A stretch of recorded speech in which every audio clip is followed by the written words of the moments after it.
Olá pessoal, tudo bem? Aqui é o professor Tiago e nesse vídeo eu quero falar com vocês sobre operações nos números racionais. Muito bem. Bom, as principais operações que a gente tem nos números racionais aí é a soma, subtração, multiplicação e divisão. Bom, então vamos falar primeiro da soma.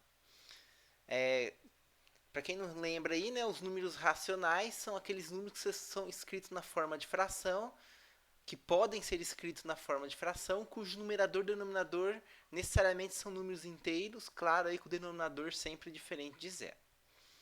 Bom, o que é somar duas frações, pessoal? Somar duas frações, pega aqui, por exemplo, aqui P sobre Q e R sobre S, né? Vamos fazer o caso geral, depois a gente aplica isso aqui para a fração que a gente quiser. A fração que você obtém ao somar duas frações. O resultado da soma é no numerador, você multiplica o P pelo S e soma com o resultado da multiplicação do R pelo Q. E considera isso sobre Q vezes S. Então, essa é a definição de soma de fração. Ok? Então, vamos pegar um exemplo aqui para ilustrar para vocês. Pega aqui, por exemplo, ó, 3 sobre 6 mais 8 sobre 10. Então, quem que vai ser isso aqui? O denominador vai ser 6 vezes 10. O numerador vai ser quem? Então, você pega o 3 e multiplica por 10, mais o 8 e multiplica por 6. Tudo isso sobre 6 vezes 10, que é 60. 3 vezes 10 dá 30. 8 vezes 6, 48 sobre 60. Ok? 30 mais 48 é 78 sobre 60. Muito bem, então, esse 78 sobre 60 é o resultado aí da soma de 3 sextos com 8 décimos. Ok? É, esse resultado aqui, a gente pode simplificar os divisores comuns, né? Em que sentido, então, a gente pode simplificar isso aqui? Vamos ver. 78 é o quê? 78 é 2 vezes 39, né? 2 vezes 39 dá 78. 60 eu posso enxergar como sendo 2 vezes 30. Eu posso simplificar o 2, aqui eu vou ter 39 sobre 30. Isso aqui dá para simplificar mais ainda, né? 39 é 3 vezes 13, né? 3 vezes 3 dá 39. E 30 é 3 vezes 10. Eu posso simplificar o 3, então, e eu vou ter como resposta aqui, por fim, 13 sobre 10. Aqui, pessoal, ó. Ah, professor, mas eu preciso fazer dessa igualdade para frente? Não, você não precisa. Quando você chegou a 78 sobre 60, já está feita a soma. Esse aqui é o resultado. Aqui apenas está escrito de uma maneira mais simplificada. Caso você tenha interesse de ter uma maneira mais simplificada, aqui você pode fazer essa simplificação aqui. Isso aqui não tem como simplificar mais, né? Porque o 13 é número primo, então não tem como ter divisor comum maior que 1 entre o 13 e o 10. Então aqui, nessa fração aqui, o numerador e o denominador já são primos entre si, então essa fração aqui ela já está na forma que a gente diz irredutível, não tem como você simplificar mais. Porém, a resposta aqui já estaria correta. Você faria esse passo que apenas se quisesse uma resposta mais simplificada. Ok? Ah, outro detalhe importante. Se você simplificar antes de fazer a soma, isso não altera o resultado da fração. Pode alterar, talvez, a maneira com que ela vai aparecer escrita aqui. Ó, 3 sextos, se eu simplificar o 3 sextos, dividir o numerador e o denominador por 3, isso aqui vai dar o quê? Então, se eu dividir em cima e embaixo por 3, isso aqui vai dar meio, né? Meio mais. E aqui eu posso dividir por 2, né? Então vai ficar 4 quinto, né? Se eu simplificar essas duas frações aqui. Se eu aplicar aqui, o que vai acontecer?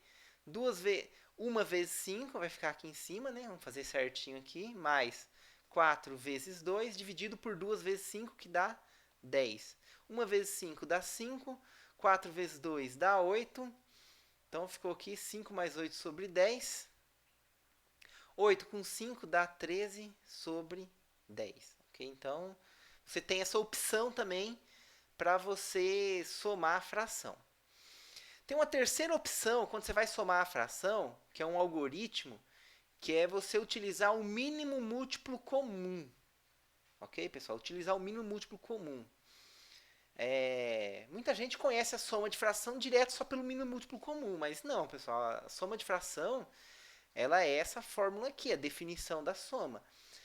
Você utilizar o mínimo múltiplo comum, isso tende a te dar um resultado mais simplificado do que você apenas aplicar essa definição de soma aqui. Então vamos fazer então pelo mínimo múltiplo comum aqui para vocês verem como que funciona, né?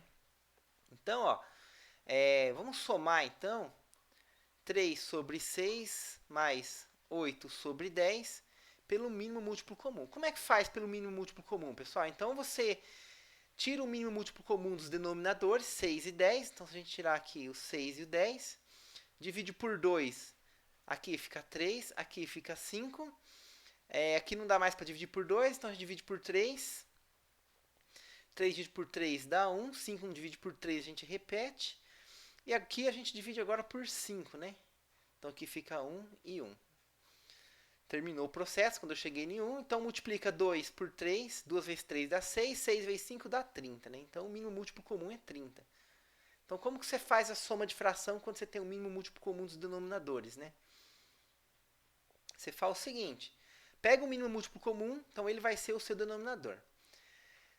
30 dividido... Aí você faz o que para você calcular aqui em cima o numerador? Você pega o mínimo múltiplo, divide pelo denominador e multiplica pelo numerador de cada fração. 30 dividido por 6 dá 5. 5 vezes 3 dá 15. Mas, se aqui fosse menos, você ia colocar menos, tá? 30 dividido por 10 dá 3. 3 vezes 8 dá 24. 15 com 24 dá 39 sobre 30. Veja que o resultado deu o mesmo, né? Aqui, ó, 39 sobre 30. Ok? Então, deu o mesmo resultado. Lembrando que aqui a gente tem frações equivalentes, né? 78 sobre 60, 39 sobre 30, 13 sobre 10. São todas frações equivalentes. Ou seja, é o mesmo número racional, é a mesma fração. Ela apenas está escrita de uma maneira diferente, mas é o mesmo número, o mesmo resultado. Então veja bem, ó. Isso aqui não é regra, tá, pessoal? Se eu simplificar a fração, eu sempre vou ter ela já na forma irredutível? Não necessariamente. Tem exemplos, eu deixo de exercício para vocês pensarem aí, que você tem fração irredutível que você soma e não dá na forma irredutível, ok? Então, isso aqui não é regra, apenas aconteceu aqui. Então, você tem esses processos aqui que você pode somar a fração, ok? O mínimo múltiplo comum, ele tende a te dar resultados mais simplificados. Que nem, ó, aqui a gente teve como resultado 78 sobre 60, sem usar o mínimo múltiplo comum. Porém, usando o mínimo múltiplo comum, a gente teve 39 sobre 30, que já é um resultado mais simplificado. É o mais simplificado? Não, mas é mais simplificado, ok? Na prática, então, você não precisa usar o mínimo múltiplo comum para você somar a fração. Soma se você quiser ter um resultado mais simplificado um pouco, ok? Então, de certa forma, a gente pode dizer que é dispensável somar a fração pelo mínimo múltiplo comum, né? Porque nem sempre vai te dar um resultado já na forma irredutível e assim por diante. Ok? Bom, então, isso aqui é a soma. A multiplicação, pessoal, é mais simples. A multiplicação, você só multiplica os numeradores e os denominadores.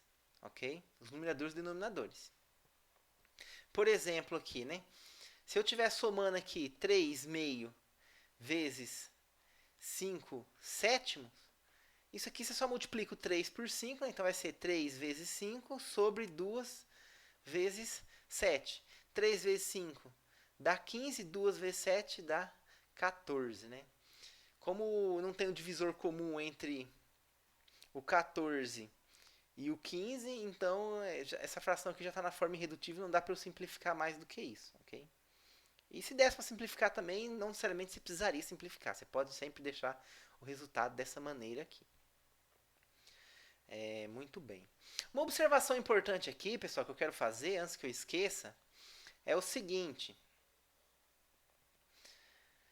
Se você estiver somando fração e os denominadores forem iguais, por exemplo, se você estiver somando aqui 1/3 mais 4/3, você pode apenas repetir o denominador e somar os numeradores, ok?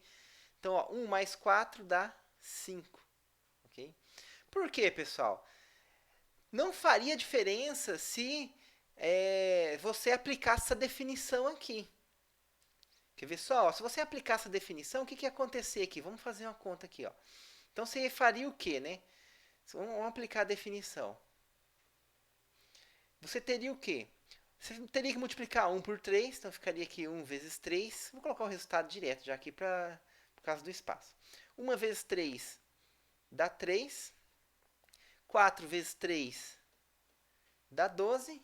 3 vezes 3 dá 9. 12 mais 3 é 15 sobre 9. Ok? Simplifico 3 em cima e embaixo. O que aconteceu aqui? E aqui vai ficar 5 e aqui vai ficar 3. Ou seja, dá o mesmo resultado. Ok, pessoal? Dá o mesmo resultado. Você pode perceber isso até quando você faz uma soma mais geral. Ok? Vamos pegar aqui com variável, só para vocês verem como funciona. Suponha que você estivesse somando aqui, ó, P sobre Q com R sobre Q. Ou seja, vamos pegar duas frações gerais aí, né? Então aqui ficaria P vezes Q mais R vezes Q. E o que aconteceria aqui? Q vezes Q. Eu apliquei a definição. Só que tá vendo que você tem Q multiplicando aqui no numerador os dois termos? O que você pode fazer? Você pode pôr o Q em evidência. Ok? Então você ia ter aqui o P mais R que multiplica Q, dividido por Q vezes Q. Você pode simplificar esses Q aqui, ficou P mais R sobre Q, tá vendo? Ou seja, você apenas repete os denominadores e soma os numeradores quando os denominadores das duas frações são iguais. Então você pode fazer isso para todo número. Isso aqui mostra para você que você pode fazer isso para todo número. Inclusive, nesse caso particular aqui, é o que aconteceu exatamente isso. Beleza, pessoal? Então fica essa observação aí da soma de fração. Muito bem, vamos avançar aqui. Uma propriedade muito importante, pessoal, que os números racionais têm, que os números naturais e inteiros não tinham, é o inverso multiplicativo. O que é o inverso multiplicativo? Por exemplo, você pega um número, vamos supor aqui, você pega o número 2/3. Ter um inverso multiplicativo é um número que você vai multiplicar 2/3 e que a resposta vai dar 1. Isso é o que a gente chama de inverso multiplicativo. Ok? Então, ó, a pergunta é, nos números racionais, será que tem um número que eu multiplico 2/3 e dá 1? Sim, esse número existe. E esse número é o 3/2. 2 vezes 3 dá 6, 3 vezes 2 dá 6, 6 dividido por 6 dá 1. Okay? Então, isso é o que a gente chama de inverso multiplicativo. Lembra que isso aqui não tem nos números inteiros. Por exemplo, se eu tivesse lá um número inteiro 2, que outro número inteiro será que eu podia multiplicar o 2 que ia me dar 1? Será que existia esse número? Esse número não existia. Você podia colocar um número positivo, negativo, não importa, né? Isso não existia nos inteiros. Aqui nos racionais existe, né? Aqui você pode colocar um meio, um número sobre fração racional, então aqui você pode fazer isso. Lá nos inteiros você não podia fazer isso, ok? Aqui não existia, né? Então, nos inteiros, isso aqui não existe um número que você coloca aqui que multiplica por 2 que vai te dar o resultado 1. Porém, aqui nos racionais isso sempre existe. Claro, pessoal, desde que o R sobre S, né? Então, ó, em outras palavras aqui, se R sobre S é diferente de zero, é um racional, então o inverso multiplicativo dele, que é o S sobre R, também é um racional, e quando você multiplica aqui, dá exatamente o valor 1. Ok? Então, precisa do R sobre S é diferente de zero, por quê? O S, quando eu escrevo R sobre S, já está implícito que o S é diferente de zero. Por quê? Porque não existe divisão por zero. Então, quando eu falo que R sobre S é diferente de zero, na verdade eu estou falando que o R é diferente de zero. E isso é uma informação importante, porque quando você vai escrever o S sobre R, veja que o R aparece dividindo. E como não tem divisão por zero, não poderia ter aqui o R assumindo um valor como sendo o zero, ok? Então eu fiz esse exemplo aqui, mas você pode ter outros exemplos. Por exemplo, 7 quintos. Quem que eu multiplico 7 quintos que vai dar 1? O 5 sétimo. Ok, pessoal? O 12 sobre 13. Quem que eu multiplico 12 sobre 13 que vai dar 1, que é o inverso? Isso aqui vai ser o 13 sobre 12. Okay? E você pode ter até variáveis, por exemplo, se você estiver trabalhando com variável lá. Se tiver, por exemplo, 1 sobre x, né? Claro, quando o x for diferente de zero, vezes quem que isso aqui vai dar 1? Vezes o x. Ok? Você pode pensar aqui como sendo um x sobre 1, se você quiser. Ok, pessoal? Muito bem. Então, isso aqui é a questão do inverso multiplicativo nos números racionais. Essa questão do inverso multiplicativo, a gente vai ver agora que tem um impacto muito importante na questão da divisão de números racionais. Ok, pessoal? Que é o seguinte: a existência de inverso multiplicativo para qualquer número diz para a gente que sempre existe a divisão entre os racionais. Ok? Então, ó, vamos relembrar aqui a questão da divisão, né? Imagina aqui, ó, para não misturar as variáveis, vamos considerar aqui o beta, vou chamar aqui de P sobre Q, o beta, o alfa, vamos chamar aqui de R sobre S, só para simplificar a notação. Porque eu quero fazer um paralelo lá com os números inteiros, ok? Então, eu não quero escrever o número na forma de fração para não confundir vocês. Então, vamos dar nome diferente aqui para vocês conseguirem resgatar a memória que a gente tinha lá dos números inteiros. E vamos chamar aqui gama de U sobre V, beleza? Só para fixar a notação. Então, pessoal, ó, vamos analisar a divisão de números racionais agora, não vamos? Então, os números racionais são na forma de fração, por exemplo, aqui P sobre Q e R sobre S. Então, ó, eu quero analisar isso aqui agora, ó. Beta dividido por alfa igual a gama. Fazendo um paralelo lá nos números racionais, quem que seria o gama aqui? Seria o nosso quociente, que é o quê? O resultado da divisão. O alfa seria o nosso divisor e o beta seria o nosso dividendo. A gente viu lá na divisão dos números inteiros que a gente só pode escrever isso aqui, ou que escrever isso aqui é equivalente ao quê? Isso aqui é equivalente, na verdade, a essa equação aqui, ó, beta igual a alfa vezes gama, ok? Então, a gente dizer que o alfa divide beta e que isso dá um resultado gama, isso significa para a gente o quê? Que existe um gama tal que alfa vezes gama dá beta. Caso exista o gama que você multiplica por alfa dá beta, aí você pode escrever o número na forma de fração, que lá nos inteiros, isso significaria a divisão exata. Quando a gente tinha um número, que é o quociente, que multiplica o divisor alfa e isso dava o dividendo beta, você podia escrever isso aqui. Lá, observação importante, nos números inteiros, pessoal, não era sempre que existia esse gama. Por exemplo, se eu pegasse o beta igual a 10 e o alfa igual a 3, a gente viu que não existia um cara que você multiplicava o 3 que ia dar 10. Ou seja, 10 sobre 3, dividido por 3 não era uma divisão possível lá nos números inteiros. Por quê? Porque não existia esse cara. Então, quando a gente olha do ponto de vista da estrutura, né? Então a gente tinha lá os números naturais. Os números naturais estavam contidos nos números inteiros. E agora a gente tem uma estrutura mais geral que vai englobar tudo que a gente já tinha. Tanto os números naturais quanto os números inteiros. Lembra o seguinte, lembra que todo número inteiro, 2, por exemplo, eu posso escrever ele como sendo 2 sobre 1.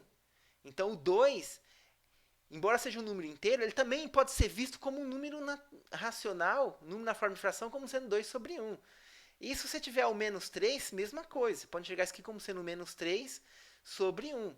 Ou seja, a gente fazer essa adaptação aqui de enxergar um número inteiro, um número natural e um número inteiro na forma de fração como sendo dividido por 1, permitiu a gente concluir que os naturais estavam contidos nos inteiros, que por sua vez aqui está contido nos racionais. Então, os racionais é uma estrutura mais geral. Então, o que acontece, pessoal? Essa é a grande sacada dos números racionais. Ele vai resolver esse problema que a gente tinha nos números inteiros. Que é o quê? De existir casos em que você não tinha divisão. Isso não vai acontecer aqui, ok? Então, ó, vamos voltar aqui agora para a fração, né? Vamos imaginar aqui agora que o beta é uma fração, o alfa também é uma fração e o gama também é uma fração. Então, a gente quer dividir o beta pelo alfa, ou seja, eu quero dividir essa fração por essa fração. Antes de mais nada, a gente tem que lembrar o quê? Você dividir quaisquer duas coisas, por definição de divisão, isso é você conseguir escrever o numerador como sendo o divisor vezes alguém. Então a questão aqui agora é que tem que existir esse alguém. Então, pessoal, vamos escrever essa equação aqui, que é a que importa do ponto de vista de divisão, só que agora na forma de fração. Olha que legal. Quem que é o beta? O beta é o P sobre Q, né? Então vou até mudar a cor aqui, ó. P sobre Q. Igual, então vou reescrever isso aqui, que é o que permite a gente definir a divisão. P sobre Q é igual a alfa, que é quem? R sobre S, vezes gama, que é U sobre V. Muito bem. Então, eu tenho isso daqui. Então, pessoal, o que acontece? O que acontece? A questão da divisão agora não é existir esse gama, ou seja, tem que existir um U sobre V, que eu multiplico o R sobre S, que vai me dar o P sobre Q. Isso aqui, pessoal, sempre existe. Sempre existe. E isso é garantido, sabe por quê? Isso é garantido por isso daqui, ó. Todo número diferente de zero, R sobre S diferente de zero, existe o S sobre R que se multiplica e dá 1.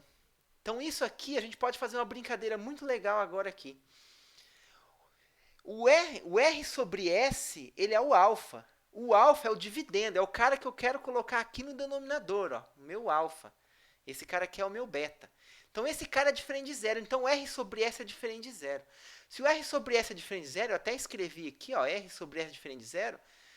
Como todo racional tem um inverso multiplicativo, existe o S sobre S. E aí você pode fazer uma mágica. Então, você vem aqui e multiplica essa equação por S sobre R. Quando você fizer isso, pessoal, o que vai acontecer aqui? Você vai ter aqui P sobre Q vezes S sobre R igual. Aqui, ó, já vou multiplicar aqui e vou comutar a multiplicação. A gente vai ver daqui a pouco, eu vou apresentar no próximo slide, que todas aquelas propriedades que valiam para os números naturais, números inteiros, também continuam válidas agora aqui nas frações, ok? Então, eu já vou comutar a multiplicação aqui. Então, aqui, ó, R sobre S vezes S sobre R vezes U sobre V. E aqui agora eu uso isso que a gente tinha visto aqui, que é verdade nos racionais, que dá 1. O que acontece, então? Eu simplifico esse R com esse R, esse S com esse R. Isso aqui vai ficar 1. 1 vezes U sobre V é igual a U sobre V. Desculpa aqui, né? Eu escrevi U sobre U, mas aqui é U sobre V. Ok? Então, veja bem, pessoal. Agora, deixa isso aqui um pouquinho aqui, né? Deixa isso aqui um pouquinho aqui. E vamos olhar para isso aqui de novo. Que é o que a gente está querendo. Então, ó, para eu escrever o beta sobre alfa, para eu falar que isso aqui, para escrever isso aqui, tem que existir a divisão. Para existir a divisão, tem que existir o gama, que isso aqui é verdade. Ok? Então, a mesma coisa é o que está acontecendo aqui. A mesma coisa é o que está acontecendo aqui. Isso aqui é o beta. Então, tem que existir um U e V, que eu vou multiplicar o RS, que vai dar o P sobre Q. Se existir esse U sobre V, aí eu posso escrever o P sobre Q sobre R sobre S igual está aqui. Com essa conta, pessoal, existe o U sobre V. E sabe quem que é o U sobre V? Sabe quem que é o U sobre V? Aqui, U sobre V é igual a tudo isso daqui. Então, agora existe o U sobre V. Existe o gama. Existe o cara aqui, ó, que não existia antes, agora existe. Ok? E mais, já que existe esse cara que existe vai ser exatamente quem, pessoal? Vai ser exatamente quem? Ele vai ser exatamente o resultado da divisão. Esse cara U sobre V existe, a gente calculou ele é isso aqui, e isso aqui é o resultado da divisão. Divisão por quem? Beta por alfa. Mas quem que é beta por alfa aqui agora? P sobre Q sobre R sobre S. Ou seja, então agora existe aqui, ó. Então a gente tem o quê? O P sobre Q dividido por R sobre S é exatamente esse U sobre V. E esse U sobre V era quem que a gente calculou aqui? P sobre Q vezes S sobre R. Então isso aqui, pessoal, é fantástico. Por quê? Ele não apenas garante que a gente pode dividir quaisquer dois números racionais, claro, respeitando aí que o denominador seja diferente de zero, mas ele fala pra gente quem que é o resultado da divisão. Que na verdade é exatamente isso daqui, ó. É você pegar a fração do numerador e multiplicar a fração do denominador invertida, que é o S sobre R. Então isso aqui, pessoal, não é uma mera regra que você aprendeu lá atrás. Isso aqui é de fato o resultado da divisão pela noção de divisão precisa que a gente tem aqui agora. Então, isso aqui não é uma mera regra, isso aqui é o resultado da divisão mesmo. Ok, pessoal? Então, isso que eu queria chamar a atenção para vocês aqui. Bom, vamos fazer um exemplo aqui, né? A gente fez conta aqui só com letra e tudo mais, né? Deixa eu fazer aqui vamos fazer um exemplo numérico aqui para ilustrar isso aqui para vocês, né? Então, por exemplo, ó, se você quiser dividir lá o 2/3 por 5/8, então você faz o quê? Você coloca o 2/3 aqui e multiplica pelo 5/8 inverso. Quem que é o inverso do 5/8? É 8/5. 2 vezes 8 dá 16. 3 vezes 5 dá 15. Então, dividir 2/3 por 5/8 é 16 sobre 15, ok? Você já deve ter ouvido em algum lugar aí que fala assim, você dividir duas frações, você multiplica os extremos e coloca no numerador, 2 vezes 8, 16, e multiplica os meios e coloca no denominador, 3 vezes 5, 15. Beleza, você pode fazer isso. Isso aqui nada mais é do que isso aqui que a gente fez, é a mesma coisa. Se você está acostumado assim, se você acha isso mais fácil, pode fazer isso à vontade. Ok, pessoal? Então, isso aqui é a divisão aí de números racionais. Então, para finalizar aqui, que eu tinha comentado que eu ia mostrar para vocês as propriedades que a gente tinha antes e que a gente continua tendo agora. Então, ó, tudo que a gente tinha lá, a ordem da soma não interfere no resultado, a ordem que você multiplica também não interfere, ou seja, a propriedade comutativa. Se você primeiro somar duas frações, depois somar uma terceira, isso também não altera o resultado. Se você somar as outras duas, depois somar a primeira. A multiplicação também continua válida, a propriedade associativa. A propriedade distributiva continua válida também. Claro, pessoal, aqui vocês não podem esquecer o quê? Que quando você soma a fração ou multiplica a fração, você tem que usar as noções de soma e multiplicação que a gente acabou de definir nos slides anteriores aí, ok? A mesma coisa, a lei do corte que a gente tinha antes nos inteiros continua valendo. O elemento neutro da multiplicação, que é o número 1, que agora aqui nos racionais, por conveniência, você pode enxergar o 1 como sendo 1 sobre 1. Okay? Apenas para você falar, ó, o cara está na forma de fração. Mas no dia a dia, na prática, você não precisa ficar escrevendo 1 sobre 1. Isso aqui é só porque a gente está falando que os racionais são os números na forma de fração. Então, se eu der um número que está na forma de fração, você poderia me questionar e perguntar para mim, professor, esse número está na forma de fração. Mas a gente identifica, ou seja, a gente pode escrever isso aqui sem medo. E a mesma coisa com o zero aqui, que é o elemento neutro da adição. Você pode pensar no zero, nos racionais, como sendo 0 sobre 1. É uma mera formalidade. Depois que você viu isso aqui, você pode usar isso aqui à vontade, não precisa ficar escrevendo isso aqui não. Tá? Apenas para ilustrar para vocês aqui. O inverso aditivo, que a gente tinha nos inteiros, continua tendo aqui. E a cereja do bolo, né, pessoal? Que a gente não tinha antes. A gente não tinha antes nos números naturais nem nos números inteiros e que a gente tem agora. Que é o quê? Que é o inverso multiplicativo e a divisão aqui de racionais. Ok, pessoal? Então, é isso aqui. Para finalizar, uma curiosidade interessante.